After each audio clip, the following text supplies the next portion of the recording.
Here to talk to you today about my service learning project. The service learning project was a project that was assigned to us by Engineering 100. The service learning project had several parts that incorporated into it. The first of which was 20 service hours of volunteer work to a company of our choice. The second was we had to do several journal entries that we had to submit throughout the semester.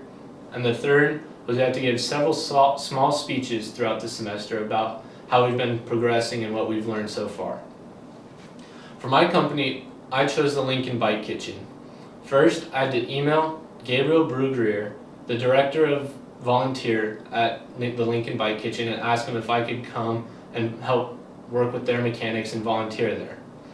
I chose the Lincoln Bike Kitchen because I thought it'd be a really good place for me to work on my mechanical engineering skills, working on bikes and being around like a company environment. And I thought their mission was very important and a good one to have. Their mission was to promote a fun, healthy, and low-cost and environmentally friendly way of travel for adults and kids. They'd also like to connect cycling to broader environmental and societal issues through outreach and education. I thought this was really important because it's in a low-income area of town, and many families there can't afford bikes for the adults to get to work or children to bike around and have fun with their friends. So I thought this was a really good idea and mission for them to have and that I wanted to be a part of. At the beginning, I really wanted to work on the interpersonal skill of effective communication. I knew at the beginning, before I even started volunteering, that this would be important because I had little experience with bikes myself, and I knew I'd have to be helping the mechanics work on the bikes at the bike stand. And I didn't know much about how to fix them or what parts were called or what tools were called. While I started volunteering, I also learned that I needed to help teach newer volunteers because when I first started, there wasn't enough staff to actively coach me along while I was doing it, so I kind of had to teach myself. So as I progressed through my learning and learned how to do more of it, I knew I wanted to help communicate effectively to other volunteers who didn't know as much how to do it. My contributions to the Lincoln Bike Kitchen included working on children's bikes for the Christmas giveaway. Right now they're really ramping up for the Christmas giveaway, trying to work on tons of young adult bikes and children bikes. So when I started working at the bike stand, I had one of the mechanics come help me, and he gave me about an hour-long session about how to do all things children bikes and young adult bikes.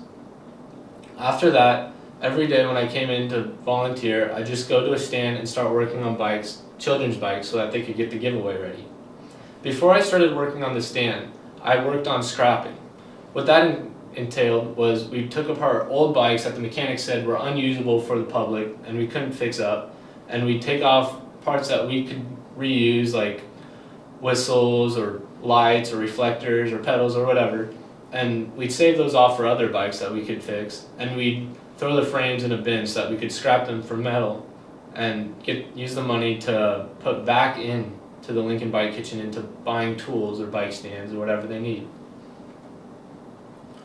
Before we started this, we had to make 3 STEAM goals. The STEAM goals reflected what we wanted to learn and work on and how we would achieve this. My 3 were effective communication, realistic self-appraisal, and leadership development. I think I did effective communication very well because I learned from the mechanics how to work on the bikes. I understood what they wanted from me, and I could communicate to them what I needed from them and what I didn't know myself. Realistic self-appraisal I also did well on because there's kind of a learning curve to learning how to work on bikes because there's a lot to do at once and you can't learn it all at once. But after a couple times of working on them, I realized how to do it and could do it pretty well. And after I finished 1 bike or 2 or 3, I appraised myself because I knew I was doing a good job and helping other people out.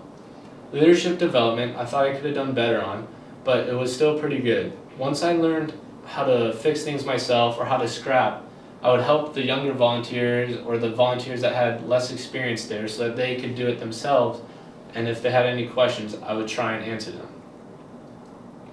Overall, I thought the project was very good. It required lots of time management, especially with the 20 service hours, but I thought it was really good for me because it helped me plan out my weeks, and I had to plan in when I do the journals the volunteer hours, and the speeches all together so that they'd all be good for my standards. It also forced interactions with outside companies, which I thought was good, because it'll model the real life world when we have to email companies about job opportunities, or if we can go volunteer there later if we want to. So I thought that was also very good. Personally, I thought this was a good project for me, and I thought I did really well on it.